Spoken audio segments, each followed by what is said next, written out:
ګرانو کتونکو السلام علیکم. زه محمد سلمان همدرد د حق غږ پښتو چینل خبري لنډیز کې ستاسو کوربه او ستاسو پام را اړوم د مهمو خبرونو لنډیز ته. د افغانستان لپاره د روسیې ځانګړي استازي ضمیر کابلوف ویلي چې د افغان سولې په تړاو د مسکو غونډه د دوحې بهیر سره د رقابت په موخه نه ده جوړه شوې، بلکې یوازینۍ موخه یې د سولې خبرو کې د رامنځته شوي بندبست ماتول دي. روسیې د امریکا په ولسمشرۍ ټاکنو کې د لاسوهنې ادعا په کلکه رد کړې ده او د ویلي دي چې واشنګټن باید له بې ځایه تورونو لاس واخلي. د روسیې د بهرنیو چارو وزارت مرستیال سرګي ریابوکوف ویلي امریکا په ولسمشرۍ ټاکنو کې د روسیې د مداخلې په اړه هیڅ شواهد نه لري او که لري نو وړاندې دې کړي.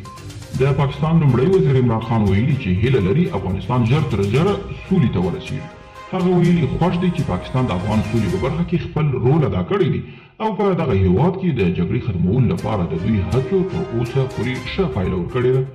او په افغانستان کې د ناټو د اوس ملاتړ ماموریت ویان سنې لګت وایي چې د هوایي ځواکونو یې کندهار کې د طالبانو پر پټنځایونو بریدونه کړي دي. هغه زیاته کړې چې په دې اړه د طالبانو هغه ادعا ناسمه ده ځکه د دوی د دوحې هوکړې پر بنسټ له افغان ځواکونو څخه په ملاتړ یاد بریدونه ترسره کړي دي.